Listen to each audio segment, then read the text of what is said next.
My obese coworker called me a barren tree and mocked my infertility in front of my entire staff.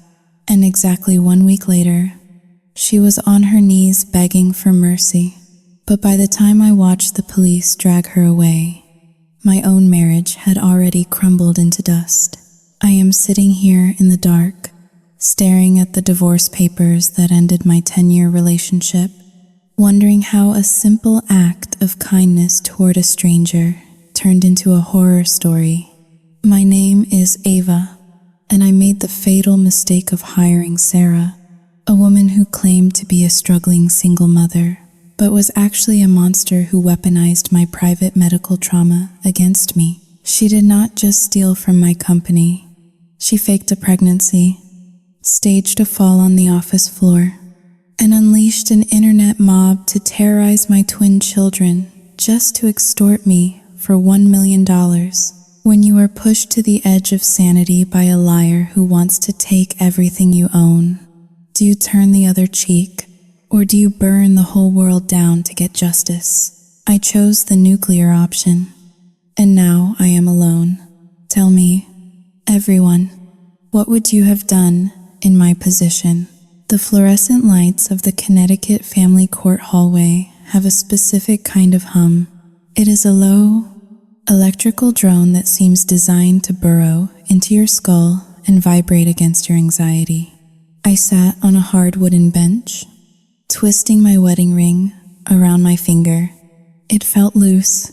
I had lost 8 pounds in the last 2 months, and now the platinum band spun freely, a constant reminder of how much of myself had eroded away. My name is Ava Bennett. I am 34 years old. To the outside world, specifically to the corporate ladder climbers in downtown Hartford, I am the director of customer experience at a mid-sized tech firm. I am the woman in the tailored blazers who arrives at 7 in the morning and leaves at 6 in the evening. They see a woman who is meticulously put together, perhaps a little too thin, a little too intense, and obsessively private. What they do not know, what I explicitly kept them from knowing, is that I go home every night to a sprawling colonial revival estate in the wealthy suburbs of Westport, a property I inherited from my grandmother. They do not know that my obsessive morning routine involves waking up at 4 o'clock to run 10 miles because I am a semi-pro marathon runner. And most importantly, they do not know that I am the mother of 4-year-old twins, Leo and Mia. I kept my children a secret from my workplace, not out of shame, but out of fear. Years ago, before the twins, I lost a baby at 20 weeks. The grief was a physical thing, a heavy stone I carried in my chest. When I returned to work back then, I saw the pity in my colleagues' eyes, followed quickly by the judgment that I was damaged goods or a liability. When the twins were born, I vowed to keep my professional life and my sanctuary completely separate. I wanted to be judged on my metrics, not my maternal status. That desire for privacy was my first mistake. It created a void of information, and as I learned the hard way, if you do not tell people who you are, a predator will be more than happy to invent a narrative for you. It started 6 months ago, on a Tuesday evening that felt deceptively normal. The rain was hammering against the French windows of our living room. My husband, Mark, was sitting on the beige sofa, scrolling through his phone. Mark is, or was, a good man. He is a high school guidance counselor, soft-spoken, with a heart that bleeds for every sob story he hears. He has a pathological need to save people, even those who do not want to be saved. Ava, honey, he said, looking up with that puppy dog expression that usually preceded a request for a donation to a questionable charity. Do you remember Sarah Miller from my old neighborhood? I did not look up from my laptop. I was reviewing the quarterly satisfaction reports. The name sounded vaguely familiar, like a dull ache from an old injury. Vaguely, I muttered. Why? She is in a really bad spot. Mark Seahead, setting his phone down. Her husband took off a few months ago, left her with nothing but debt and a kid to feed. She is looking for work. Ave, anything stable. I told her your department was hiring for that entry-level support role. I stopped typing. A cold prickle of irritation ran down my spine. I hated mixing personal favors with business. It was messy. It was unprofessional. Mark, I said, closing the laptop slowly. You know, I have strict hiring protocols. She is desperate. Ava, Mark pressed, his voice dropping to a whisper. She is a single mom. She is about to lose her apartment. Just give her an interview, please. For me, I looked at him. I saw the kindness in his eyes, the naivety that I used to find charming. I let out a long breath, my people-pleaser instinct kicking in, overriding the screaming alarm bells in my gut. Fine, I said. Send me her resume. 3 days later, Sarah Miller walked into my office. She was 40 minutes late. I sat behind my mahogany desk, checking the time on my watch. 40 minutes. In my world, 5 minutes late is rude. 40 minutes is an insult. When the door finally opened, there was no frantic apology, no breathless explanation about traffic or a family emergency. Sarah strolled in as if she were arriving at a casual brunch. She was a heavy-set woman, 40 years old, wearing a floral dress that was slightly too tight and a cardigan that had seen better days. Her hair was pulled back in a messy bun that looked like it had been slept in. But it was her eyes that caught my attention. They were small, dark, and assessing. She did not look at me with the nervousness of an interviewee. She looked at the office, the view of the city skyline, the expensive ergonomic chair I sat in. She looked at it all with a hunger that made me uncomfortable. Hi, I am Sarah, she said, dropping into the guest chair without being invited. The receptionist was a total witch. By the way, made me wait just to get a badge. I blinked, taken aback by the immediate hostility toward my staff. Good morning, Sarah, I said, keeping my voice neutral. We were expecting you at 10 o'clock. It is 10:40. She waved a hand dismissively. Oh, you know how it is. Single mom life. My kid was throwing a tantrum, and I had to deal with it. You probably would not understand.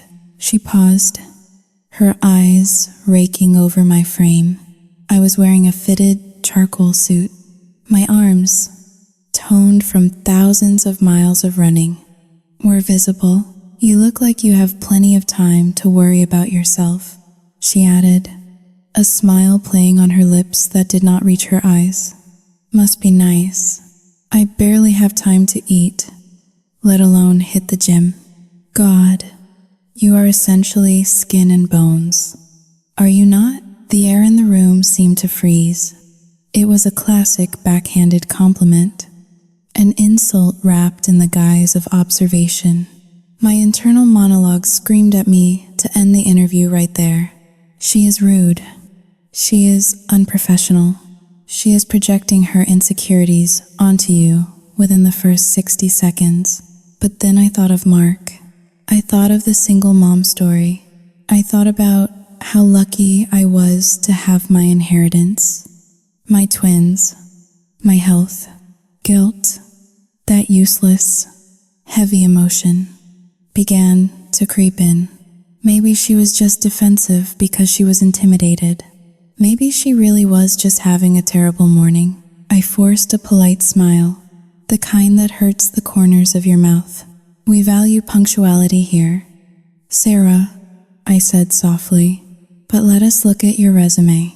I hired her. I signed the offer letter that afternoon, thinking I was doing a good deed, thinking I was helping a woman get back on her feet. I did not know that with the stroke of that pen, I was inviting a parasite into my life. I did not know that Sarah Miller was not looking for a job. She was looking for a host. And as I sat there in the family court hallway, rubbing the empty space where my peace of mind used to be, I realized that was the moment I lost everything. Not when the lawsuit started, not when the police came, but right there in that office, when I let my sympathy silence my survival instinct. It took exactly 48 hours for the first crack to appear in the professional veneer. I worked so hard to maintain. When you manage a team, you learn to spot the slackers early. Usually, they try to hide it. They pretend to type furiously when you walk by, or they bury themselves in spreadsheets that amount to nothing. But Sarah Miller did not bother with the performance of productivity. She wore her incompetence like a badge of honor, shielded by the armor of her victimhood. Her desk, which had been pristine on Monday morning, was a disaster zone by Wednesday afternoon. Empty chip bags, soda cans, and greasy fast food wrappers were scattered across the surface, surrounding her keyboard like a fortress of refuse. But the mess was not the problem. The problem was that the chair behind the desk was empty more often than it was occupied. "Where is Sarah?" I asked my assistant, Jessica. On Thursday morning, the phones were ringing off the hook, and the queue for customer tickets was blinking red on the overhead monitor. Jessica lowered her voice. Looking around nervously, she said she had to take a personal call, something about her son's school. She has been in the break room for 30 minutes. I felt a muscle in my jaw twitch. I walked down the hallway, my heels clicking sharply against the linoleum. I intended to give Sarah a verbal warning. This was a place of business, not a lounge. But as I reached the break room door, I heard her voice. It was not frantic or worried. It was loud and punctuated with laughter. So I told him, "If you want to see the kid, you better pay up." Sarah was saying. She was reclined in a chair, phone pressed to her ear. "Yeah, girl, I am at the new job. It is a joke. The boss is this uptight twig who looks like she needs a cheeseburger. I do practically nothing and get paid. It is hilarious." I stood there, my hand hovering over the door handle. A cold heat spread through my chest. My first instinct was to burst in and fire her on the spot. But then, the insidious voice of Mark echoed in my mind. "She is struggling. Ava, she puts up a tough front because she is scared." I took a deep breath, smoothed my blazer, and knocked loudly before entering. Sarah jumped, nearly dropping her phone. "Sarah," I said, keeping my voice level. "We have calls waiting. Personal calls need to be kept to your lunch break." She stared at me, not with embarrassment, but with a sudden, glassy-eyed shift in demeanor. The laughter vanished, replaced instantly by a look of weary suffering. "I am so sorry, Ava," she said, her voice trembling. "The school called. My son, he is having trouble breathing. Asthma. I was just trying to coordinate with the neighbor to bring him his inhaler. I am just so overwhelmed," she sniffled, wiping a non-existent tear. I paused. The lie was palpable. I had just heard her gossiping, but if I called her out on it, I would look like a monster attacking a worried mother. "Go back to your desk, Sarah," I said tightly. "Just get back to work." The real manipulation began the following Tuesday. Sarah knocked on my office door just as I was packing up to leave. She looked genuinely distressed this time, wringing her hands together. "Ava, I know I have no right to ask," she began, her eyes darting around the room. "But my paycheck does not clear until Friday. The pharmacy just called. My son needs antibiotics, and my insurance from the last job lapsed. It is $200. I do not have it." She looked at me, her lower lip quivering. "I do not know who else to ask." "Mark said you were kind." That name again. Mark. He had painted a target on my back. I looked at her designer handbag. A knockoff. Perhaps, but a convincing one. And the smartphone in her hand that was newer than mine. My gut screamed, oh. My gut screamed that this was a test. But the people pleaser in me, the woman who was terrified of being seen as a heartless elitist, opened her purse. I pulled out 2 $100 bills. "This is a one-time loan." "Sarah," I said, handing over the cash. "You pay me back on Friday morning when your direct deposit hits." "Oh, thank you. God bless you." "Ava." She snatched the money, her demeanor brightening instantly. "You literally saved his life." I drove home feeling dirty, like I had just paid a ransom. The next morning, I arrived at the office early, carrying my travel mug of black coffee. Sarah walked in 10 minutes late, as usual, but it was what she was holding that made my blood run cold.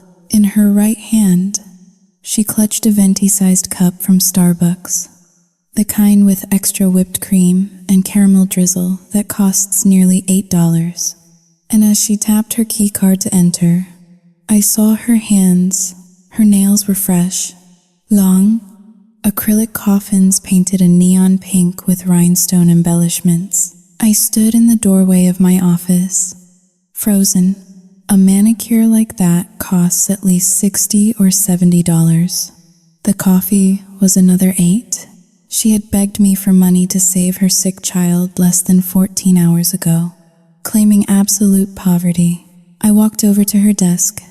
My heart was pounding against my ribs, a drumbeat of suppressed rage. "Nice nails." "Sarah," I said, my voice dangerously soft. She looked up, sucking on the straw of her expensive drink. She did not even flinch. "Oh, thanks," she said, flashing a smile. "A girl has to treat herself, right? Self-care is so important when you are a single mom. You would not understand the stress." I felt a wave of dizziness. It was gaslighting in its purest form. She was daring me to ask about the medicine. If I asked, she would say she found a coupon, or a friend helped, and I would look like a petty tyrant counting her pennies. "She is playing you." "Ava," my inner voice hissed. "She thinks you are stupid." But the explosion did not happen then. It happened 2 days later, in the break room. It was noon. I had rushed in to grab a bottle of water. I was in the middle of a crisis with a vendor, and my mind was racing. Sarah was holding court at the center table, surrounded by 3 other women from the accounting department. They were passing around Sarah's phone, cooing over photos. "Hey, Ava," Sarah called out, her voice booming across the small room. "Come look at my little man. He is finally feeling better." I did not stop. I did not have the emotional bandwidth. "I am glad he is better." "Sarah," I said, reaching for the refrigerator handle. "But I cannot, right now. The server is down and I have to get back to IT." I grabbed my water and turned to leave. The silence that followed was heavy and instant. "Wow," Sarah said, loud enough for the entire floor to hear. "I guess it is true what they say. You really just hate kids. Do you not?" I stopped. I turned around slowly. The other women were looking at me with wide, uncomfortable eyes. Sarah was leaning back in her chair, a smirk hidden behind a look of faux concern. "Excuse me?" I asked. Sarah continued, her voice dripping with poisonous sweetness. "I just thought you would care that the child you saved is okay. But I guess when you do not have kids of your own, you just do not get that connection. It is not your fault. Ava, some women just are not maternal. They are too focused on their figures." She let her eyes drop to my waist. The air left the room. It was a direct hit. She was using the money I lent her to paint herself as the hero and me as the cold, barren career woman. She was weaponizing my privacy against me.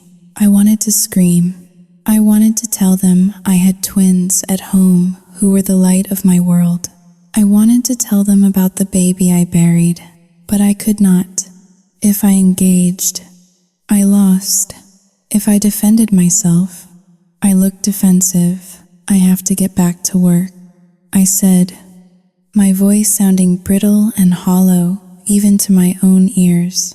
I walked out of the break room, feeling the eyes of my employees drilling into my back. I heard Sarah's voice float out into the hallway as the door swung shut. "See?" Sarah whispered loudly. "Ice Queen, I feel so sorry for her husband." I went into my office and closed the blinds. I sat in the dark for 10 minutes, shaking. It was the first time I realized that Sarah Miller was not just lazy or entitled.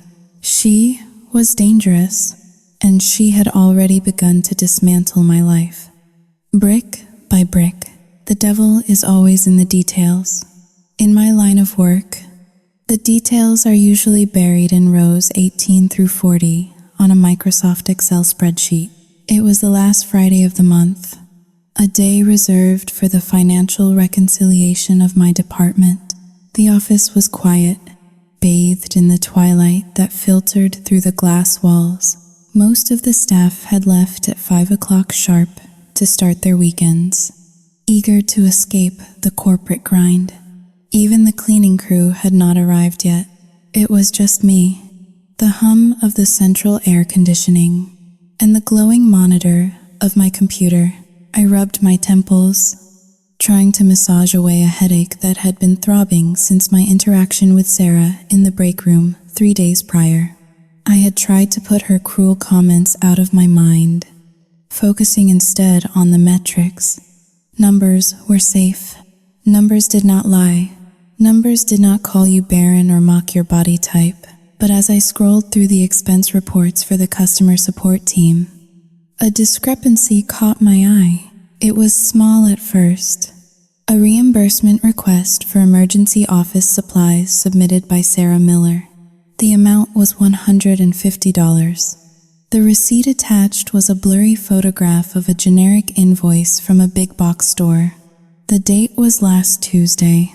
I frowned. We had a fully stocked supply closet. There was no reason for an entry-level employee to be buying supplies out of pocket, let alone on an emergency basis. I pulled up the corporate credit card statement for the department, the one I had foolishly authorized Sarah to use for client appreciation gifts. Small tokens like gift cards for angry customers. My stomach dropped. There were charges, many charges. $70 at a high-end bakery, $200 at an electronics store, $350 at a boutique online retailer that definitely did not sell office supplies. I felt a cold sweat break out on the back of my neck. I opened the itemized list for the online retailer. It was not computer peripherals or ergonomic mouse pads. It was a designer diaper bag and a set of luxury swaddling blankets. She was stealing. It was not sophisticated embezzlement.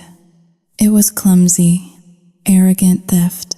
She was using the company card to fund her lifestyle, banking on the fact that I was too busy or too nice to audit the line items closely. I needed more proof. I needed to see the intent. I logged into the internal security server. As a director, I had access to the camera feeds from my floor. I typed in the date and time corresponding to the largest purchase. Last Wednesday afternoon, between 2 and 4 o'clock, the video feed loaded in silence. It was black and white, grainy but clear enough. There was Sarah at her desk. She was not on the phone with customers. She was not typing up tickets. She was reclined in her ergonomic chair, her feet propped up on the open bottom drawer of her desk, on her computer screen, which the camera angle caught perfectly, was not our CRM software. It was an online shopping portal for 4 solid hours. I watched in fast forward as she browsed, added items to her cart, and checked out. She took breaks only to text on her phone or to eat snacks she pulled from her purse. At one point, a colleague walked by. Sarah immediately minimized the window and picked up her headset. Pantomiming a conversation with a distressed customer, she pulled a face of exaggerated sympathy, nodding her head, her lips moving in a silent performance of customer service. As soon as the colleague passed, the headset went back on the desk, and the shopping resumed. My hands shook as I gripped the edge of my desk. This was not just laziness. This was fraud. And worse, it was a mockery of every hardworking person in the building. While she was crying poverty to me and borrowing cash she never intended to pay back, she was spending company money on luxuries. I saved the video file to a secure flash drive. I printed the bank statements. I had enough to fire her for cause immediately. I had enough to press criminal charges for theft.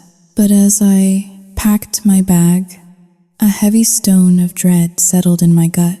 I had to tell Mark. He had vouched for her. He had guilt-tripped me into this. He needed to know that his charity case was a criminal. I drove home in a daze. The Connecticut suburbs rolled by in a blur of manicured lawns and stone fences. When I pulled into our driveway, the lights of our home usually gave me a sense of peace. Tonight, they felt like an interrogation lamp. Mark was in the kitchen when I entered, chopping vegetables for a salad. He looked up and smiled. That easy, gentle smile that had made me fall in love with him 10 years ago. "Hey, you are home late," he said, wiping his hands on a towel. "I made pasta. How is work?" I did not kiss him hello. I walked straight to the kitchen island and dropped my heavy leather bag onto the granite counter with a loud thud. "We need to talk about Sarah," I said. My voice was low, devoid of warmth. Mark Hill, his shoulders slumping. "Oh, Ava, not this again. Did she take a long lunch break? You have to cut her some slack. She is adjusting. She is stealing." "Mark," I said, cutting him off. I reached into my bag and pulled out the stack of printed statements. I slammed them onto the counter next to his cutting board. "She has charged nearly $1,000 of personal items to the company card in 2 weeks. I continued, my voice rising slightly. "Designer baby gear, expensive food, and I have video footage of her doing zero work for 4 hours a day while she shops online. She is a thief." Mark looked down at the papers. He picked one up, squinting at the numbers. I expected him to be shocked. I expected him to be angry on my behalf. Instead, he grimaced, as if I were the one being unreasonable. "Okay, so she made a mistake," Mark said, putting the paper down. "Maybe she thought it was part of her benefits package, or maybe she intended to pay it back. Ava, she is desperate. When you are poor, you do things you are not proud of just to survive." I stared at him, my mouth falling open. "Survive?" I repeated, incredulous. "She bought a $300 diaper bag." "Mark, that is not survival. That is entitlement." And she is doing it because she thinks she is untouchable. She is just acting out because she is intimidated by you," Mark said, his voice taking on a defensive edge. "Intimidated? By me?" "Yes, by you." Mark threw his hands up. "Look at you. Ava, you are perfect. You have this huge house. You have the trust fund. You have the career. Sarah has nothing. It is hard for her to be around that kind of wealth every day. It makes her feel small." I froze. The room suddenly felt very cold. "How does she know about the trust fund?" I asked. My voice was barely a whisper. Mark stopped. He looked away, suddenly very interested in the pot of boiling water on the stove. "How does she know about the house and the inheritance?" "Mark?" I asked again, louder this time. "I never told her. I never tell anyone at work." Mark scratched the back of his neck, a nervous tic he had had since college. We met up for coffee a few weeks ago," he mumbled. "Before you hired her, she was crying about her debts. I was just trying to reassure her. I told her that we were fortunate. I might have mentioned that you inherited the estate and that money was not really an issue for us, so you might be willing to help her out with a job." I felt the blood drain from my face. "You told her I was wealthy?" I asked, my voice trembling with a mixture of rage and betrayal. "You told a desperate, manipulative stranger that your wife has deep pockets?" "I was trying to explain why you could afford to hire her," Mark argued. "I did not think she would use it against you. I thought she would be grateful. You painted a target on my back." I whispered. Now I understood. I understood the look in her eyes during the interview. I understood the borrowing of money. I understood the resentment. She did not just see a boss. She saw a walking ATM. She saw a woman who had everything she wanted. And thanks to my husband, she knew exactly how much everything was worth. "She is not stealing because she is hungry, Mark," I said, stepping back from him. "She is stealing because she thinks I can afford to lose it. She thinks she is entitled to my money because you told her I have too much of it." "You are overreacting," Mark snapped. "You always do this. You assume the worst in people. Just talk to her. Tell her to stop using the card. Do not fire her. Ava, if you fire her, she loses her apartment. Her kid ends up on the street. Do you want that on your conscience?" I looked at the man I married. For the first time, I saw him not as a compassionate soul, but as a weak man whose need to be a savior was actively destroying my safety. He was gaslighting me in my own kitchen, using a stranger's hypothetical homelessness to justify the fact that I was being robbed. "I am not the one who put her on the street," I said, grabbing the papers off the counter. "She did that to herself." I turned and walked out of the kitchen. I went upstairs to the master bedroom and locked the door. I sat on the edge of the bed, the papers crinkling in my hand. I was alone. I realized then that I was completely alone. My husband was not my partner. He was her accomplice. He had handed her the weapon, and she was currently using it to bleed me dry. But Mark was wrong about one thing. He thought I was perfect and fragile. He forgot that before I was an heiress, before I was a director, I was a runner. I knew how to endure pain. I knew how to pace myself, and I knew that when a dog chases you, you do not run away. You turn around and you stand your ground. I pulled out my phone. I did not call the police. Not yet. I needed more. If I fired her now, she would play the victim card, claiming I was a monster who fired a single mother for a misunderstanding. Mark would never forgive me, and the office would think I was heartless. No, I needed her to expose herself completely. I needed the world to see what I saw on that security tape. I opened my laptop and typed an email to the IT security team. I needed a hidden camera installed in my personal office. If Sarah wanted a show, I was going to give her one. The atmosphere in my department had shifted. It was no longer the efficient hum of productivity that I had cultivated for 5 years. It had become a swamp, thick with whispers and heavy with judgment. By Monday morning, the isolation was total. I walked down the central aisle toward my office, and the silence that followed me was not respectful. It was predatory. I could feel the eyes of my employees on my back. Sarah Miller had not just poisoned the well, she had built a fortress around it and charged admission. She had successfully recruited what I privately called the Mom Squad. It was a group of 3 women from accounting and human resources who usually spent their lunch breaks complaining about their husbands. Sarah was their new queen. She held court in the break room, spinning tales of her heroic struggle as a single mother against the tyranny of her icy, childless boss. I saw them huddled together near the copy machine as I passed. Linda from HR was shaking her head, looking at me with a mixture of pity and disgust. Sarah was in the center, wiping her eyes with a tissue. Though her posture was relaxed, triumphant, I went into my office and closed the door. But the glass walls felt less like a barrier and more like a display case.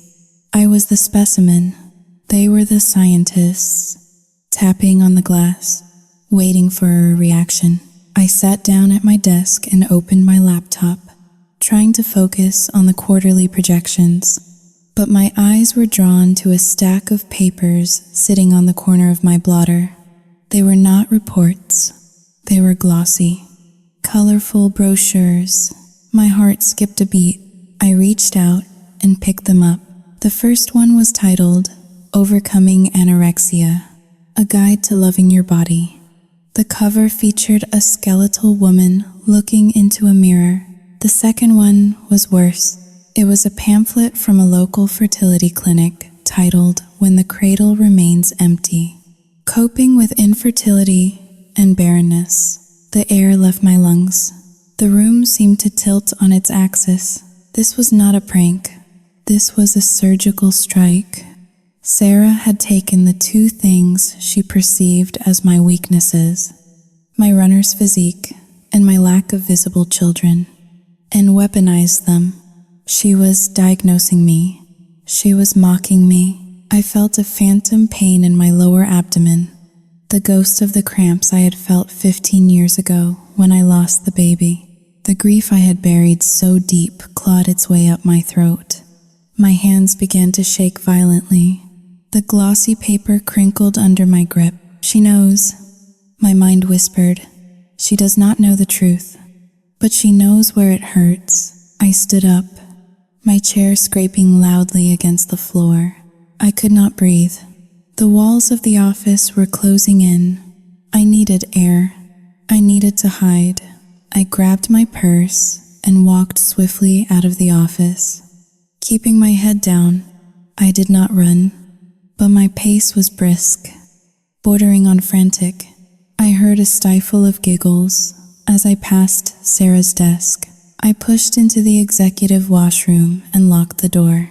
I collapsed against the cold tile wall, sliding down until I was sitting on the floor. It was a panic attack. I recognized the symptoms, the racing heart, the tingling in my fingertips, the feeling that I was drowning on dry land. I pulled my knees to my chest and focused on the tile pattern. 1, 2, 3, breathe. 1, 2, 3, breathe. It took 20 minutes for my heart rate to return to normal.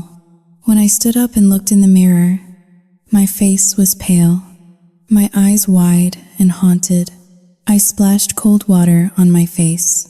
I reapplied my lipstick. I smoothed my blazer. I was Ava Bennett. I was a director. I was a marathon runner. I would not let a thief with a victim complex break me. I walked out of the bathroom with a newfound, brittle resolve.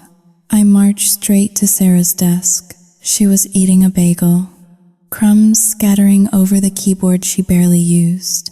When she saw me approach, she did not look guilty. She looked expectant. "Sarah," I said, my voice low and steady, "we need to talk." She looked up, chewing slowly. "About what?" "Ava?" I placed the brochures on her desk, face up. "About this," I said. "This is harassment. Leaving medical pamphlets on my desk is inappropriate and hostile." Sarah's eyes went wide. She gasped. A theatrical sound that drew the attention of the entire open plan office.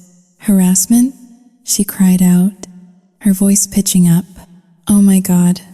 Ava, I was trying to help you." "Help me?" I repeated, incredulous. "Yes." Sarah stood up, her hands trembling with fake emotion. "I see how you are. Ava, you never eat. You are so thin it is scary. And I know how hard it is. Mark told me about how much you wanted kids but could not." "Stop," I hissed, my face burning. "Do not bring my husband into this. I am just a mother showing concern." Sarah wailed, tears instantly springing to her eyes.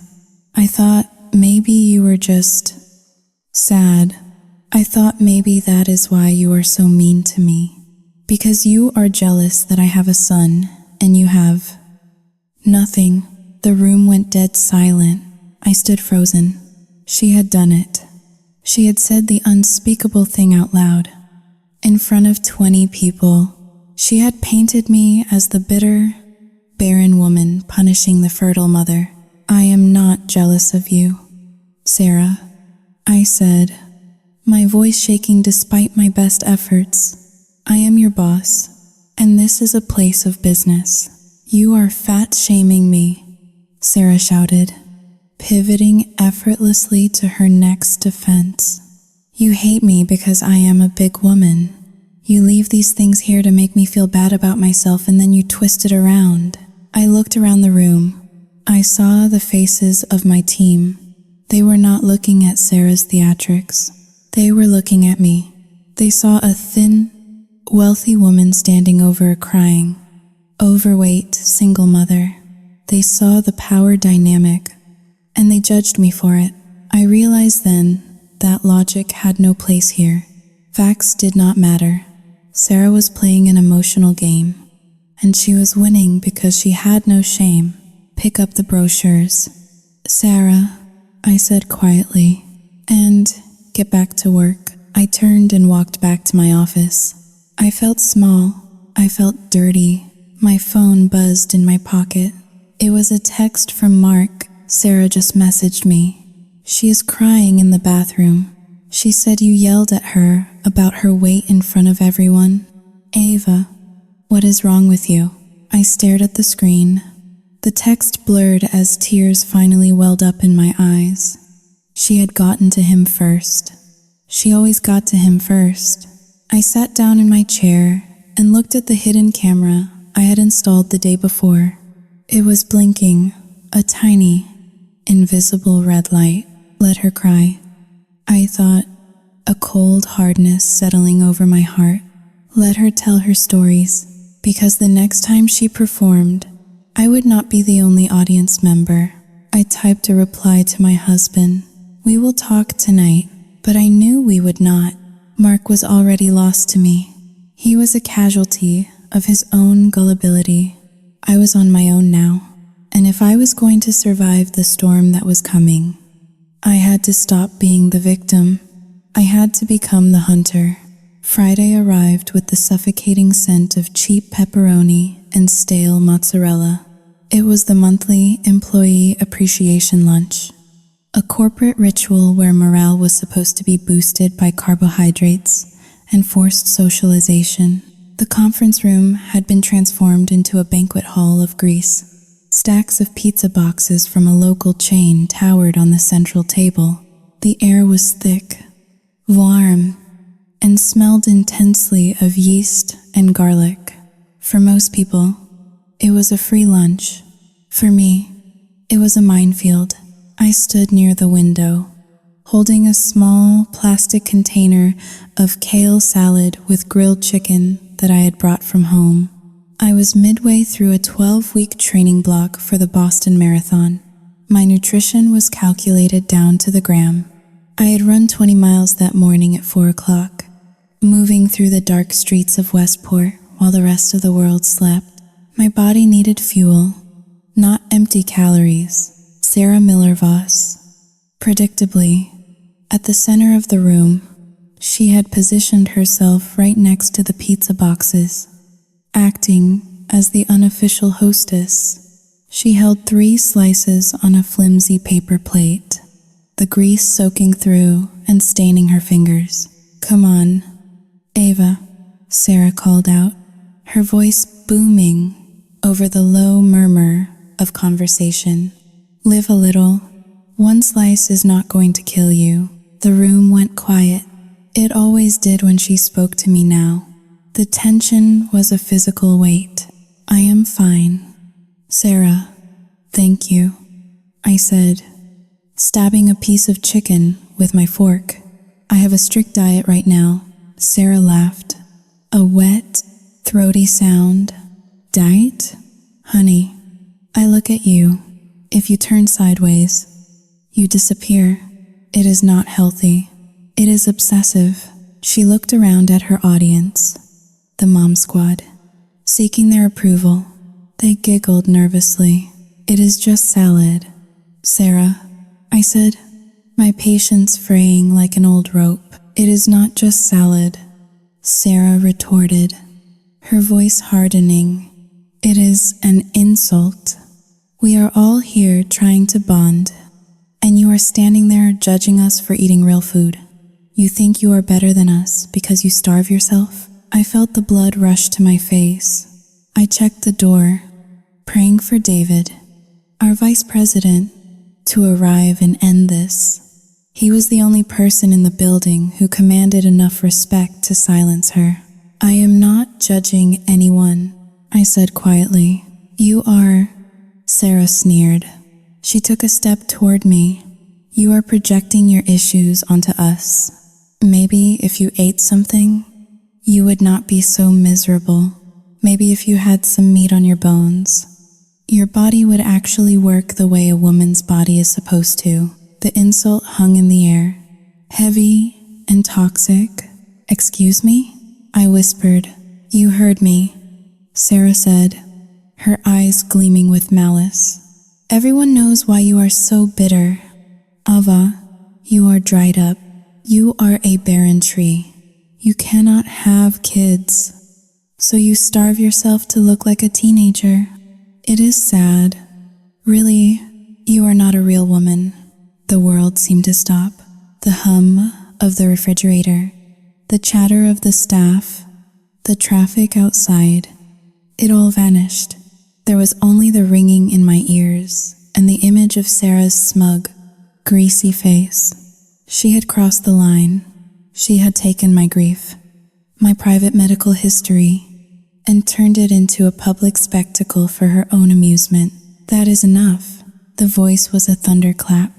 David stood in the doorway, his face a mask of fury. He was a tall man, usually jovial, but now he looked ready to tear the building down. He walked into the room, the crowd parting for him like the Red Sea.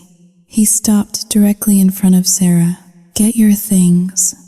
"Sarah," David said, his voice shaking with suppressed rage. "Go to my office, now."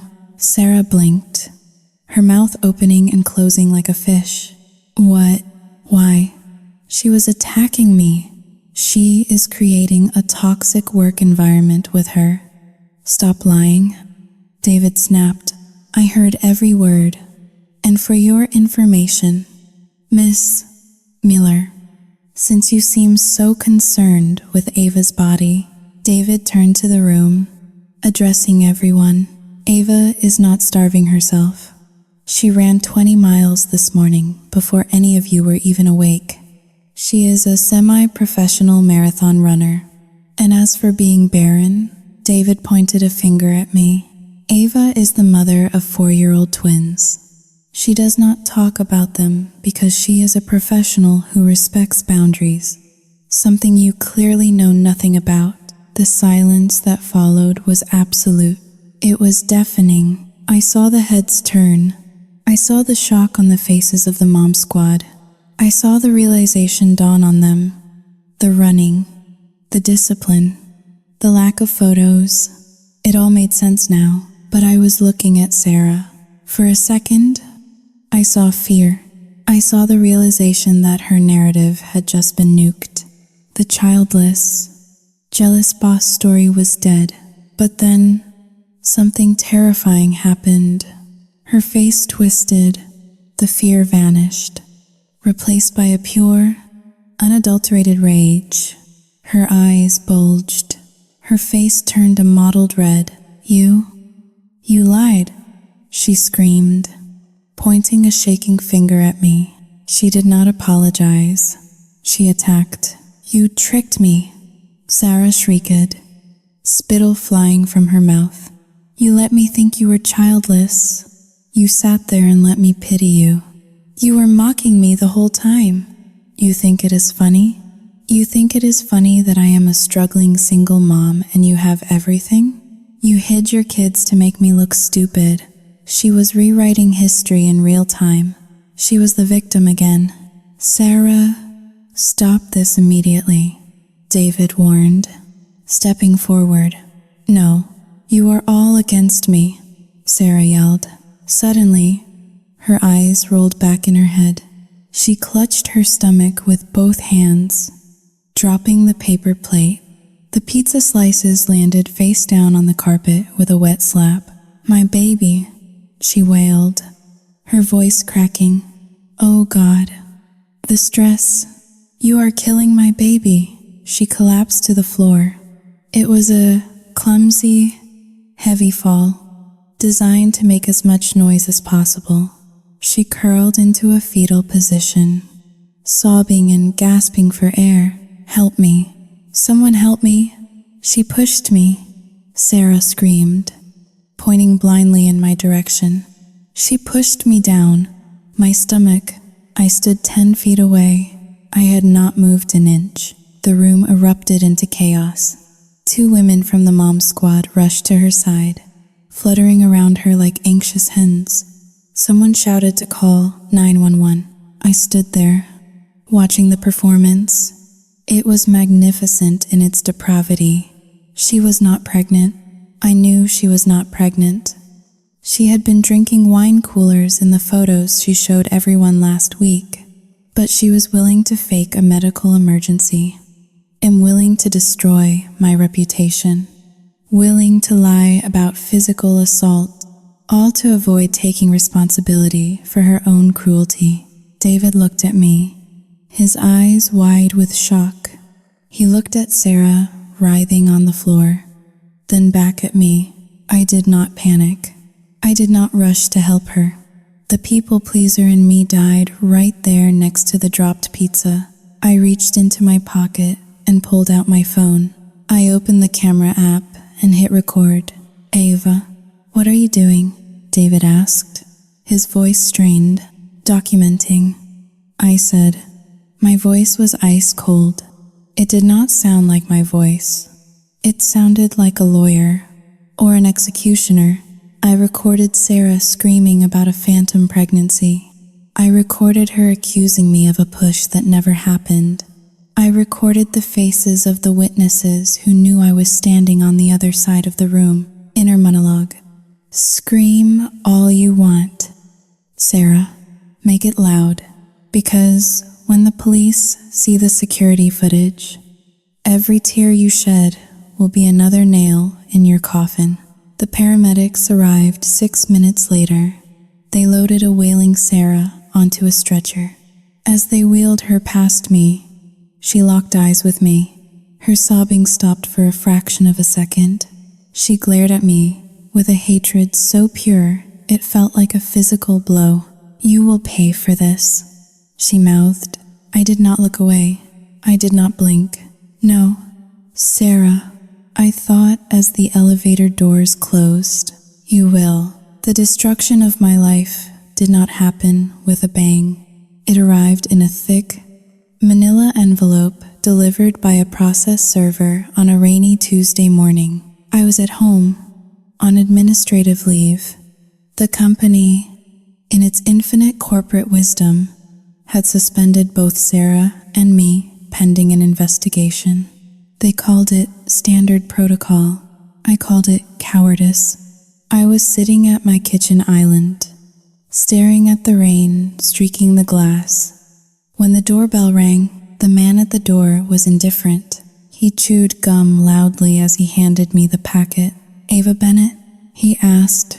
"You have been served."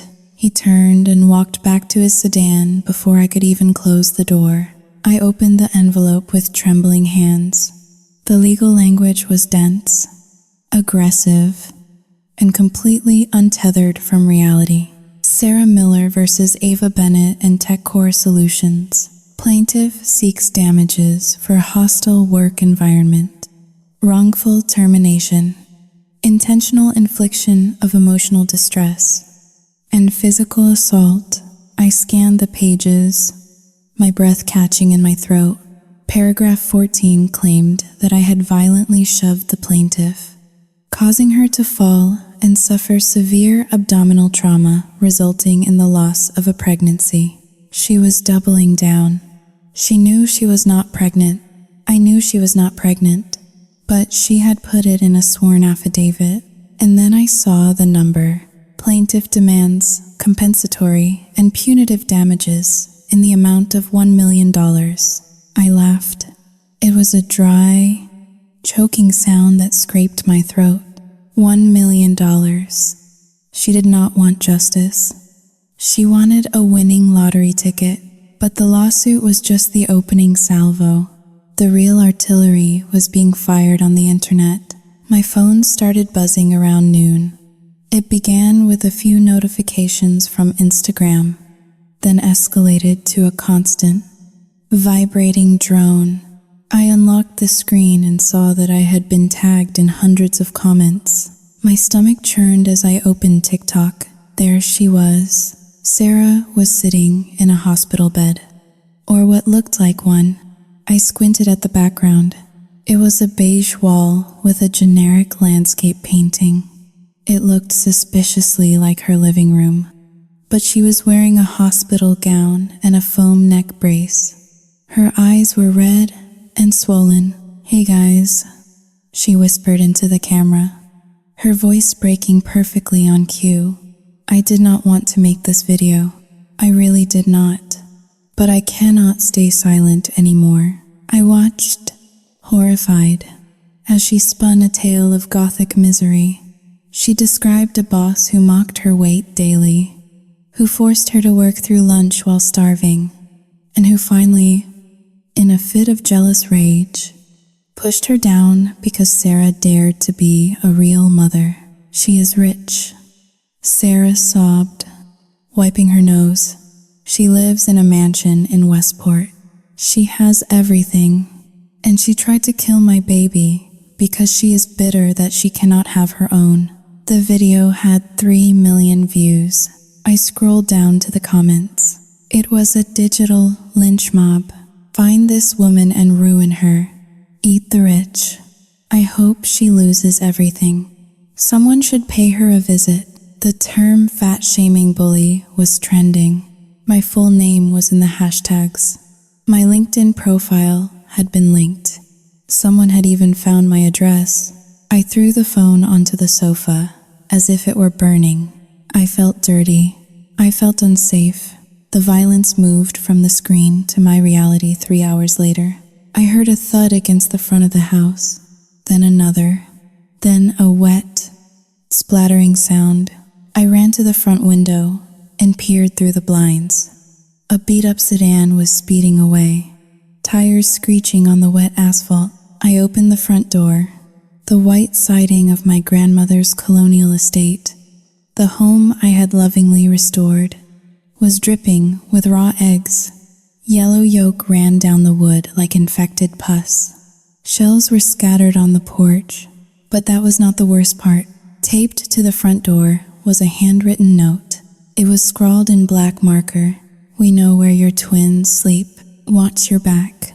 Monster. The world tilted. This was not about a job anymore. This was not about money. This was about Leo and Mia. I ran inside and activated the security system, my fingers fumbling over the keypad. I called the nanny, Mrs. Gable, who was picking the kids up from preschool. "Do not come here," I commanded, my voice shaking. "Take them to your house. Stay there. Do not answer the door for anyone but me." I hung up and slid down the wall, curling into a ball. I was a runner. I was trained to endure pain. But this was a terror I had never known. I was under siege in my own home. I waited for Mark. I needed him. I needed my husband to walk through that door, see the eggs, read the note, and turn into the protector I needed him to be. I needed him to hold me and tell me we would fight this to the death. Mark arrived at 6 o'clock. He saw the mess on the porch. He walked in, his face pale, holding his phone. "Did you see the video?" he asked. He did not ask if I was okay. He did not ask about the eggs. He asked about the video. I stood up, wiping my eyes. "They threatened the kids." "Mark," I said, my voice trembling. "They threw eggs at the house. Someone left a note saying they know where Leo and Mia sleep." Mark ran a hand through his hair. He looked exhausted. He looked defeated. I saw the comments. "Ava," he said quietly, "they are doxing us. The school board called me. Parents are complaining. They do not want a child abuser's husband counseling their teenagers. My job is on the line." "Your job?" I screamed. "Mark, she is lying. You know she is lying. She is winning." "Ava," Mark shouted back, his face flushing. "It does not matter what the truth is. She is winning the narrative. Everyone feels sorry for her." He walked over to the kitchen counter and poured himself a drink. His hand was shaking. "I talked to a lawyer friend," Mark said, keeping his back to me. "He says litigation could take years. It will drag our names through the mud. It will cost a fortune in legal fees. So we fight," I said, stepping toward him. "We have the truth. We have the money." Mark turned around. He looked at me with eyes that were pleading, desperate, and weak. "Just settle." "Ava," the words hung in the air like smoke. "What?" I whispered. "Give her what she wants," Mark said, his voice dropping. "Just pay her. Offer her a settlement. A few $100,000. Make her sign a non-disclosure agreement. Make this go away." I stared at him. I felt like I was looking at a stranger. "You want me to pay her?" I asked, my voice hollow. "You want me to give money to the woman who stole from my company, humiliated me, lied about a miscarriage, and unleashed a mob on our children? You want me to reward her terrorism?" "It is not a reward. It is a ransom," Mark pleaded. "We have the money. Ava, you have the inheritance. It is just money to you. But if we do not stop this, we lose our reputation. We lose our peace. Is your pride really worth more than our safety?" My pride? Something inside me fractured. It was a clean, sharp break. He thought this was about pride. He thought my refusal to be extorted was vanity. He did not see the principle. He did not see the evil. He just saw the path of least resistance. And he was begging me to take it. "You are asking me to admit guilt," I said, my voice deadly quiet. "If I pay her, I am admitting I did it. I am admitting I am the monster she says I am. Nobody cares about the truth. Mark snapped. They just care about the scandal. Just write the check. Ava, for God's sake, be the bigger person for once. Stop being so stubborn and just fix it. I looked at the whiskey glass in his hand. I looked at the fear in his eyes. I realized then that Sarah had not just come for my money. She had exposed the cracks in the foundation of my life that I had ignored for years. I had married a man who loved my strength only when it made his life easier. The moment my strength required him to stand tall, he crumbled. He was not protecting me. He was asking me to sell my soul to buy back his comfort. I will not pay her, I said. I will not give her a single dime. Then you are on your own. Mark said. He set the glass down with a clink. I am going to my sister's house. I cannot be here when the reporters show up. I cannot have my face on the news associated with this. He walked past me. He went upstairs, packed a bag, and walked out the front door. He stepped over the broken eggshells on the porch and did not even look back. I locked the door behind him. The sound of the deadbolt sliding into place was the loudest sound I had ever heard. I walked into the living room and sat in the dark. The house was massive, silent, and cold.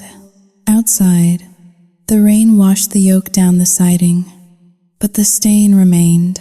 I checked the security feed on my phone.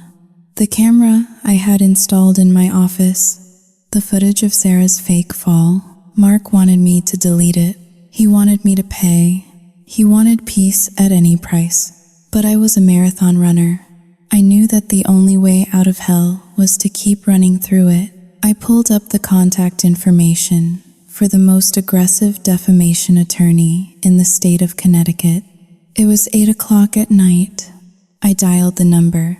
My inner monologue shifted. The grief was gone. The shock was gone.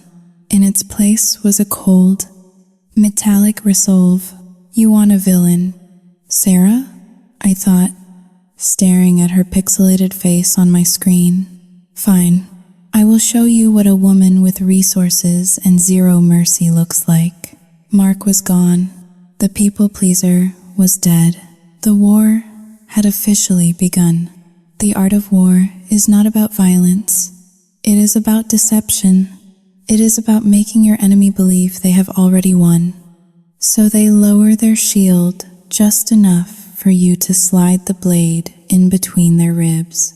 I stood in front of the bathroom mirror in a motel room on the outskirts of Hartford. I had rented the room solely for this preparation. I could not risk getting ready at home. My house was compromised. My husband was gone. The press was camped at the end of my driveway like vultures waiting for a carcass to ripen. I looked at my reflection. I did not need to act much to look defeated. The last 72 hours had carved deep, violet hollows beneath my eyes. My skin was pale, almost translucent. I had lost another 3 pounds, my collarbones jutting out like sharp ridges against my skin. Usually, I would cover this up. I would apply concealer, foundation, bronzer. I would armor myself in aesthetic perfection. But today, my exhaustion was my costume. I reached into my makeup bag and pulled out a palette of dark shadows. I dabbed a little more gray under my eyes. I skipped the mascara. I tied my hair back in a loose, frizzy ponytail that suggested I had stopped caring. I put on a pair of old sweatpants and a stained, oversized hoodie. It was the uniform of a woman who had given up. Then came the most important part of my outfit. I lifted the hoodie and the thermal shirt beneath it. I took the small, flat digital recorder I had purchased from a spy shop in New Haven. It was the size of a credit card. I taped it securely to the center of my chest, right over my sternum, using medical adhesive tape. I checked the battery life, 10 hours. I checked the storage capacity, 40 hours. I pressed the record button. A tiny red light blinked once, then vanished. Testing. 1, 2, 3. Sarah Miller is a liar. The sound was crystal clear. I pulled my clothes back down. I patted the hidden pocket in my hoodie where a second backup recorder, my phone, was already running. I was not Ava Bennett, the director. I was not Ava Bennett, the marathon runner. I was Ava Bennett, the broken woman. I left the motel and drove my husband's car, a nondescript sedan, to the meeting place. Sarah had chosen it. It was a greasy spoon diner called the Rusty Anchor, located in an industrial park off the highway. It was the kind of place where deals were made in cash and health codes were viewed as suggestions. It was 3 o'clock in the afternoon. The diner was mostly empty, smelling of burnt coffee and stale cigarette smoke that had seeped into the vinyl booths decades ago. I saw her immediately. Sarah was sitting in a booth at the far back, away from the windows. She was not wearing the neck brace she had worn in her TikTok video. She was not looking at all like the fragile, injured victim she played on the internet. She was feasting. A platter of loaded cheese fries sat in front of her, alongside a milkshake and a burger that looked like a heart attack on a bun. She was scrolling through her phone, a smirk plastered on her face, dipping a fry into a pool of ranch dressing. I took a deep breath. Showtime. I walked over to the booth, keeping my shoulders slumped, my head down. I dragged my feet slightly. "Sarah?" I whispered. She looked up, her eyes widened as she took in my appearance. She scanned the baggy clothes, the lack of makeup, the dark circles. Her smirk deepened into a grin of pure, predatory satisfaction. "Well, look at you," Sarah said, not bothering to wipe the grease from her mouth. "You look terrible." "Ava?" Roughly. I slid into the booth opposite her. The vinyl was sticky. "I have not slept," I said, my voice raspy. I kept it low, forcing her to lean in. "The reporters, the eggs. I cannot take it anymore." Sarah chuckled. She popped a fry into her mouth and chewed slowly. "It is a bitch when the world finally sees you for who you really are. Is it not?" she said. I clasped my hands on the table. They were shaking. That part was not acting. The adrenaline coursing through my veins was enough to power a small city. "I want this to stop," I said. "Please." My husband left me. My kids are terrified. "You have won, okay? You beat me." Sarah leaned back, crossing her arms over her chest. The fabric of her blouse strained against her bulk. "I did not beat you, Ava," she said self-righteously. "Justice beat you. Karma beat you. You treated me like garbage. You thought you were better than me because you were born with a silver spoon in your mouth. Now you are paying the price." I swallowed hard. I needed her to be specific. Generalizations would not hold up in court. I needed the extortion. I brought the settlement papers. I reached into my bag and pulled out a dummy folder. "I am ready to pay, but $1 million is a lot of money. Sarah, I have to liquidate assets. I have to sell the house." Sarah's eyes lit up at the word money. It was a visceral reaction, like a shark smelling chum in the water. $1 million is the starting point," she said, her voice hardening. "That is for the lawsuit, but if you want the videos to stop, if you want me to tell my followers to back off, that is going to cost extra." My heart hammered against the recorder taped to my chest. "There it is." "Extra?" I asked, my voice trembling. "How much extra?" Sarah looked around the empty diner. She leaned forward, lowering her voice. "Another 500,000 in cash." or crypto. Untraceable. I stared at her. $500,000. That is blackmail. Sarah, I whispered. She laughed. It was a harsh, barking sound. Call it what you want. I call it a stupidity tax. You have the money. Mark told me about the trust fund. You have millions sitting in accounts doing nothing while people like me struggle to buy groceries. You owe me this. I owe you? I asked. For what? For the pain? Sarah, he said. For the humiliation? You pushed me. I paused. I needed to pivot. I needed the confession about the assault. Sarah, look at me, I said, looking her dead in the eye. There are no cameras here, no lawyers, just us. Please, just tell me the truth. Did I really hurt you? I swear, I do not remember touching you. I have been replaying it in my head 1,000 times. Did I actually push you? Sarah rolled her eyes. She took a long sip of her milkshake, the straw gurgling loudly. Oh, grow up, Ava, she scoffed. Of course you did not push me. You are too much of a coward to hit anyone. The air in the booth seemed to freeze. I felt a cold thrill shoot down my spine. Then, why? I asked softly. Why did you fall? Why the neck brace? Because it was the only way to get you. Sarah snapped, slamming her hand on the table. You were going to fire me. I saw it in your eyes.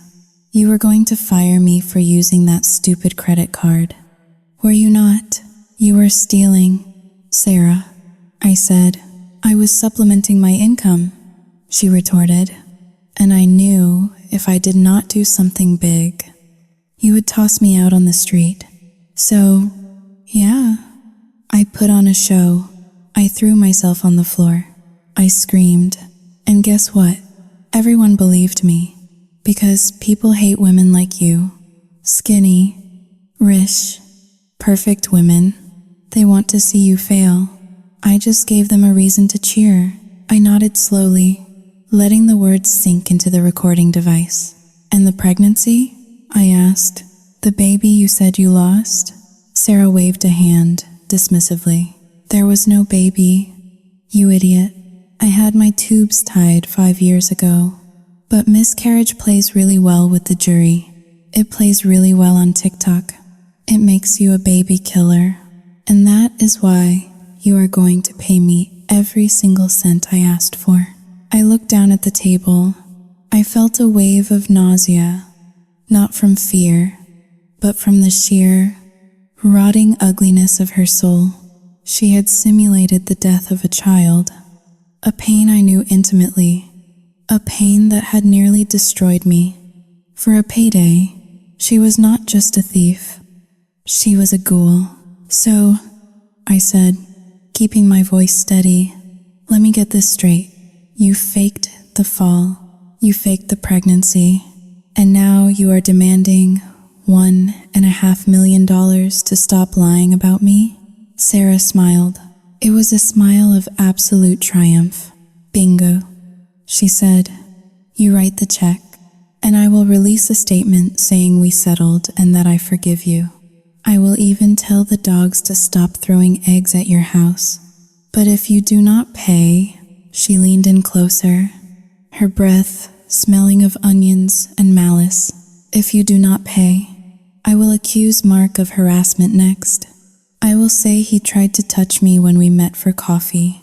I will destroy what is left of your pathetic little family. I sat back. I had everything. I had the admission of fraud. I had the admission of perjury. I had the extortion. I had the threat against my husband. I felt the shift happen inside me. The people pleaser was gone. The victim was gone. The woman sitting in the booth was no longer Ava the prey. She was Ava the prosecutor. I reached up and wiped the fake dark circles from under my eyes with my thumb. I sat up straighter. My posture corrected itself, the runner's spine lengthening. Thank you, Sarah, I said. My voice was no longer raspy. It was clear, cold, and resonant. Thank you? Sarah frowned, confused by the sudden change in my demeanor. For what? For confessing, I said. I reached into my hoodie and pulled out the phone. I held it up. The screen was glowing, the recording timer ticking upward. What is that? Sarah asked, her voice dropping. That is a backup, I said. The primary recorder is taped to my chest. Connecticut is a one-party consent state for wiretapping. Sarah, as long as one person in the conversation knows it is being recorded, it is legal. And I know. Sarah's face went slack. The color drained from her cheeks, leaving them a pasty, grayish white. You recorded me? She stammered. Every word. I said, I have you admitting there was no pregnancy. I have you admitting the fall was a stunt. I have you admitting to extortion and blackmail. And I have you threatening to falsely accuse my husband of sexual assault. I stood up. I towered over her as she sat frozen in the booth, surrounded by her half-eaten feast. Give me that phone, Sarah screeched. Lunging across the table, she clawed at me, her grease-stained fingers snatching at the air. I stepped back easily. I was a runner. My reflexes were sharp. She was slow, heavy, and clumsy. Sit down. Sarah, I commanded. My voice was not a shout. It was a whip crack. She froze half out of her seat. You are going to jail, I said. Not just for theft, for insurance fraud, for extortion, for filing a false police report. This is a Class B felony. You are looking at 10 to 20 years. No, Sarah stammered. She looked around the diner, panic setting in. You trapped me. This is entrapment. It is not entrapment, I said calmly. It is an interview, and you just failed it. I picked up my bag. I looked at her one last time. I saw the terror in her eyes, the sudden realization that the narrative she had built was made of glass, and I had just thrown a brick through it. I am going to the police station now, I said. I suggest you finish your burger. It will be the last decent meal you eat for a very long time. I turned and walked away. Ava, wait, Sarah screamed behind me. Ava, please, I was joking. Ava, I did not look back. I pushed open the door of the diner and stepped out into the cool afternoon air. The sun was breaking through the clouds. I walked to the car, feeling lighter than I had in months. The weight of the secret, the weight of the shame, the weight of the fear, it was all gone. I sat in the driver's seat and stopped the recording. I saved the file, then I emailed it to my lawyer, to the district attorney, and to my personal cloud storage. I looked at myself in the rearview mirror. The makeup was smeared. My hair was a mess, but the eyes staring back at me were fierce. I put the car in gear. Sarah Miller wanted a fight. She wanted to destroy a weak, polite woman who would pay to make the pain go away. She had no idea she had just declared war on a marathon runner. And we do not stop until we cross the finish line. The office of my attorney, Robert Sterling, smelled of old leather and expensive cologne. It was a stark contrast to the grease and stale smoke of the diner I had just left. I sat in a high-backed chair, watching the reel of the digital recorder spin on his mahogany desk. The voice of Sarah Miller filled the room. There was no baby. You idiot. I had my tubes tied 5 years ago. Robert, a man who had practiced defamation law in Hartford for 30 years and had seen every shade of human depravity, actually stopped taking notes. He looked up, his eyebrows raised high on his forehead. He reached out and stopped the recording. The silence that followed was heavy, But for the first time in weeks, it was not oppressive. It was the silence of a winning hand. "This is not just a defense, Ava," Robert said, leaning back in his chair. "This is a nuclear bomb. She admits to perjury. She admits to extortion. She admits to filing a false police report. And she admits to the specific intent to destroy your reputation for financial gain." He looked at me over the rim of his glasses. "We are not just going to get the lawsuit dismissed. We are going to destroy her. Are you ready for that?" I thought about the eggs on my porch. I thought about the note threatening my children. I thought about Mark packing his bag and leaving me to face the wolves alone. "Push the button, Robert," I said. "Burn it all down." The counteroffensive began at 9 o'clock the next morning. We did not leak the audio to the press. That would have been tacky. Instead, Robert filed a motion to dismiss Sarah's lawsuit with prejudice, attaching the transcript of the recording and the digital file as Exhibit A. Because court filings in Connecticut are public records, we knew it was only a matter of time before a reporter covering the evil boss story checked the docket. It took exactly 42 minutes. I was sitting in my living room, the blinds still drawn, when my phone began to buzz, but this time, the rhythm was different. It was not the angry, buzzing swarm of hate. It was the frantic, persistent ringing of people trying to get a comment on a breaking story. Then came the notification from TMZ. Update: viral grieving mom caught on tape admitting fake pregnancy and extortion plot. I opened the link. The article was brutal. They had uploaded the audio clips. The internet, which had been baying for my blood just 24 hours ago, listened to Sarah Miller laugh about her tubal ligation and call her supporters idiots. The tide turned with the speed of a tsunami. I watched the comments section on Sarah's TikTok account, the same account where she had cried about her lost baby. It transformed into a digital pillory. "You lied about a miscarriage? Do you know how many of us actually lost babies?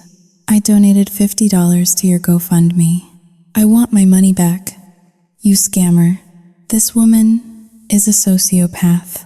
The hashtag number Justice for Sarah vanished, replaced instantly by number Sarah Miller is Afrod and number Sorry Ava. But the internet sleuths were not done. Now that they knew Sarah was a liar, they started digging into her past with a ferocity that terrified even me. By noon, a Reddit thread had uncovered her history. A user from her previous hometown in Ohio posted court documents showing that Sarah had sued a grocery store 3 years ago for a slip and fall in the produce section. She had won $10,000. Another user found her old Facebook profile where she bragged about working the system to get disability benefits. The mom squad at my office, the women who had ostracized me and testified against me to HR, were the first to jump ship.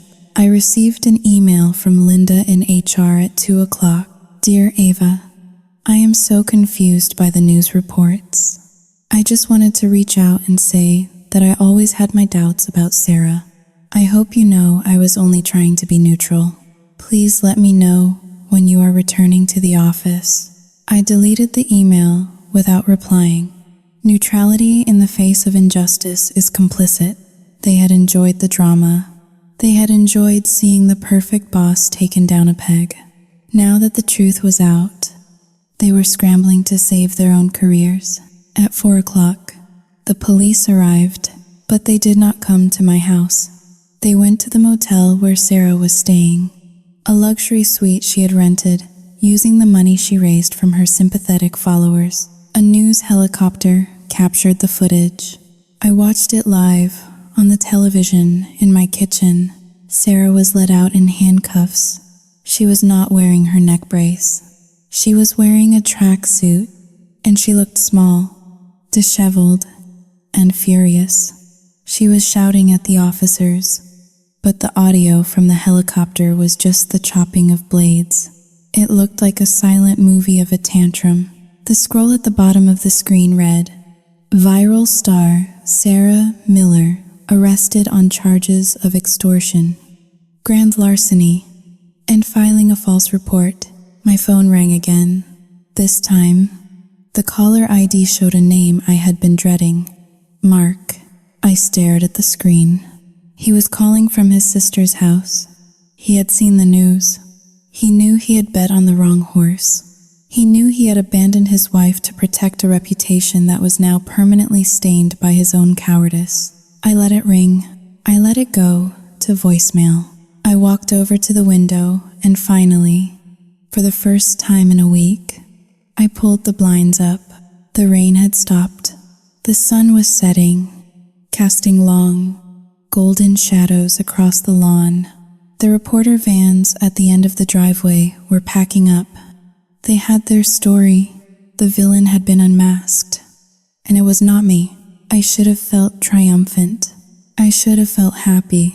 But as I looked at the empty driveway where my husband's car should have been, and the egg stains that still faintly marred the white siding of my home, I felt nothing but a cold, hollow ache. The public had apologized. The police had acted. The thief was in chains, but the damage was done. The privacy I had cherished was gone forever. My name would always be associated with this sordid, ugly scandal, and the man I had vowed to spend my life with had proven that his love was conditional on my convenience. I walked to the kitchen and poured a glass of water. I took a sip. It tasted like nothing. I opened my laptop and logged into the company server. I had a department to rebuild. I had protocols to rewrite. Sarah Miller had wanted to be famous. She had wanted everyone to know her name. Well, congratulations, Sarah. You are famous now. The silence that follows a hurricane is not peaceful. It is heavy. It is filled with the debris of what used to be a life, scattered across the landscape of your memory. 3 weeks after Sarah Miller was arrested, the district attorney accepted a plea deal to avoid a trial that would have exposed her history of insurance fraud to a federal level. Sarah pleaded guilty to extortion and filing a false police report. She was sentenced to 2 years in state prison, followed by 5 years of probation. She was also ordered to pay restitution, though my lawyer, Robert, told me not to hold my breath. Sarah was bankrupt. Her landlord had evicted her the day after her arrest, throwing her meager possessions onto the sidewalk in black garbage bags. The GoFundMe account she had set up was frozen. The funds returned to the angry donors who now flooded her social media with vitriol. She was ruined. She was a felon. She was homeless. I sat in the back of the courtroom when the gavel came down. I watched the bailiff lead her away. She looked back at me one last time. There were no tears today. There was no performance. There was just a dull, flat hatred. She did not hate me because I had wronged her. She hated me because I had refused to be her victim. I walked out of the courthouse into the bright autumn sun. I expected to feel relief. I expected a surge of dopamine, the runner's high that comes after crossing a grueling finish line. Instead, I felt nothing. I felt a vast, echoing emptiness in my chest. Sarah was gone, but her words still lingered like a bad smell. Barren, cold, unnatural. She had poked at the scar on my soul. The grief of my miscarriage that I had spent years trying to heal, and she had ripped it wide open. No amount of legal victory could stitch that back together. I drove home. The egg stains on the siding had been power washed away by a professional cleaning crew, but every time I looked at the front porch, I saw the yellow streaks. The house, once my sanctuary, now felt like a crime scene. It felt violated. I walked into the kitchen. The island was clean. The silence was absolute. Then I heard the sound of a key in the front door. My heart did not leap. It did not race. It sank. Mark walked in. He was carrying a bouquet of white lilies, the kind you buy at a gas station on the way home. He looked thinner, his face covered in a scruffy beard that was meant to look rugged but just looked unkempt. He was wearing his guidance counselor cardigan, the soft beige one that used to make me feel safe. "Ava," he said softly. He placed the flowers on the counter and walked toward me, his arms open. "I am home, honey." I did not move.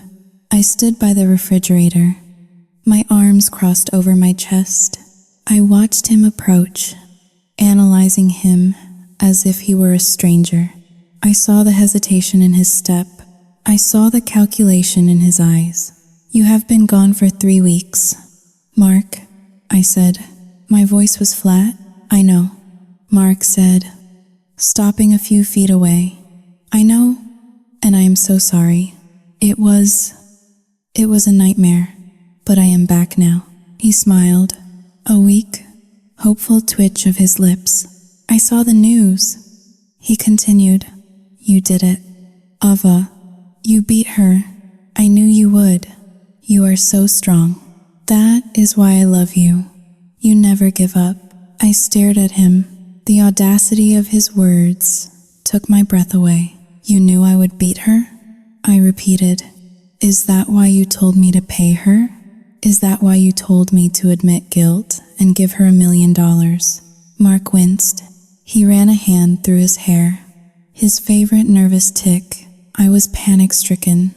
"Ava," he said, his voice taking on a whining tone. "I was trying to protect us. I was trying to save my job." The school board was breathing down my neck. I had to distance myself until the heat died down. "It was strategic, I whispered. "You left me. Mark, you packed a bag and you walked out while people were throwing eggs at our house. You left me alone with a woman who was threatening our children. I knew you could handle it," Mark insisted, stepping closer again. "You are Ava Bennett. You are a machine. I am just a guy. Ava, I am not built for war like you are." He reached out and took my hand. His palm was damp. "But it is over now," he said, squeezing my fingers. "She is in jail. The press has moved on. We can get back to normal." I talked to the principal, and they are willing to let me come back next semester. "We just need to put this behind us." He tried to pull me into a hug. He smelled of his sister's laundry detergent and fear. I stood stiff in his arms. I felt his heart beating against my chest, but it elicited no rhythm in mine. I looked over his shoulder at the pristine, empty kitchen. I realized then that Sarah Miller had destroyed my marriage, but not in the way she intended. She had not seduced my husband. She had not framed him. She had simply applied pressure, and Mark had collapsed. She had shown me that I was married to a coward, and once you see the cowardice in a man, you can never unsee it. You can never respect him again, and you cannot love a man you do not respect. I pulled away from him. I stepped back, creating a chasm of air between us. "I am tired, Mark," I said. "I know, baby." He soothed. "Go upstairs. Take a bath. I will order takeout. We can watch a movie, just like old times." "No," I said. I am tired of this." I looked at the white lilies on the counter. They looked like funeral flowers. "I am going for a run," I said. "Now?" Mark asked, checking his watch. "It is almost dark. I need to run," I said. I walked past him.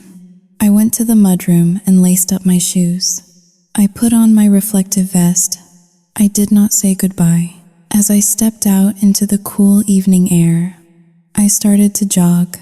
My feet hit the pavement in a steady rhythm. Left, right, or left, right. The pain in my chest began to loosen. The anger began to dissipate, replaced by a cold, hard clarity. Mark thought we could go back to normal. He thought the storm had passed and we could rebuild the house of cards. But he was wrong. The storm had blown the house down, and I had no intention of rebuilding it with the same rotten wood. The end of a marriage does not look like it does in the movies. There is no screaming match. There is no throwing of vases. Sometimes, the end is just the quiet slide of a manila envelope across a granite countertop. It was 2 weeks after Mark had returned home. We were existing in a polite, suffocating purgatory. He slept in the guest room. I slept with the door locked. He thought I was just processing. He thought time would wash away the cowardice he had displayed, just as the power washers had washed away the egg yolks. He was wrong. I stood in the kitchen of the house my grandmother had built. The house was sold. I had signed the closing documents yesterday. I did not ask for Mark's permission. The deed was in my name, protected by the trust. He would get a generous settlement, enough to start over, enough to assuage my guilt. But he would not get this house, and neither would I. This place was no longer a home. It was a monument to a lie. It was the stage where Sarah Miller had performed her grotesque play, and where my husband had failed his audition as a partner. Mark walked into the kitchen, rubbing sleep from his eyes. He saw the boxes stacked by the door. He saw the suitcases. He froze. "What is this?" he asked, his voice thick with sleep. "Ava, what are you doing?" I slid the envelope toward him. "I filed for divorce this morning." "Mark," I said. My voice was steady. It was the voice of a woman who had run 26 miles and had nothing left to give. Mark stared at the envelope. He did not pick it up. "You cannot be serious," he whispered. "Over this? Over a lawsuit? Ava, we survived it. We are fine." "We are not fine," I said. "You left me when my life was on fire. You grabbed your bags and ran. You told me to pay a blackmailer because you were afraid of what the neighbors would think." "I was scared," Mark pleaded. "I made a mistake. People make mistakes." "Ava," I nodded slowly. "Yes, they do. And my mistake was thinking that I could buy love by being perfect. My mistake was thinking that if I was successful enough, thin enough, and generous enough, I would be safe. I let Sarah into our lives because I was afraid of looking like the bad guy. I enabled her, and I enabled you." I picked up my keys. The twins were already in the car, strapped into their boosters, watching cartoons on a tablet. "I am not mad anymore, Mark," I said. "I am just done. The movers are coming at noon. Take what you want. The rest goes to charity." I walked out the door. I did not look back. I did not watch him cry. I had spent too many years managing the emotions of others. Today, I was only responsible for my own. 6 months later, the rain in Seattle is different from the rain in Connecticut. It is colder, sharper. It stings against the skin. I live in a condo now. It is smaller, simpler. There is no grand staircase. There is no sprawling lawn. But it is secure, and it is mine. I laced up my running shoes. It was 4 in the morning. The city was asleep. Sarah Miller was currently sitting in a cell in the York Correctional Institution. I heard through the grapevine that she had tried to sue the state for inadequate mattress support within her first week. She had not changed. She never would. She was a black hole, forever consuming, forever empty. But I had changed. I stepped out onto the wet pavement. I started to run. My stride was long and fluid. The rhythm took over. Left, right, left, right. I was no longer the people pleaser. I was no longer the woman who apologized for her own success. The scar on my soul, the grief for my lost baby, the trauma of the public shaming was still there. It ached when the weather turned cold.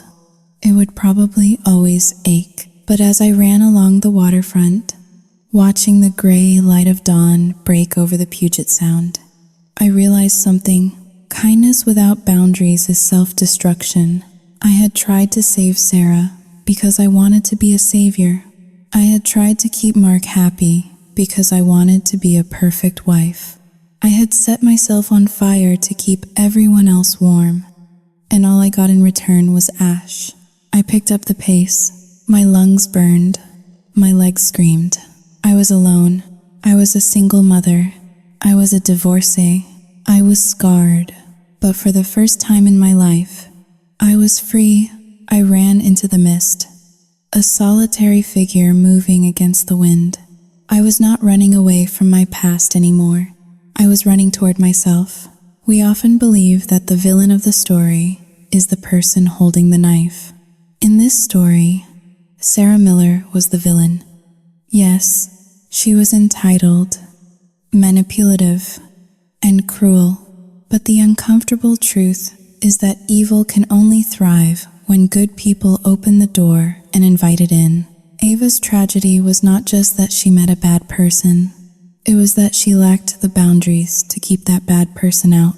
She sacrificed her safety on the altar of being nice. She tolerated disrespect because she feared conflict. This story is a warning. It is a reminder that no is a complete sentence. It is a reminder that your first duty of care is to yourself and your family, not to the feelings of those who would exploit you. So, I leave you with this final question to reflect upon tonight. How many times have you betrayed yourself just to avoid being called the bad guy?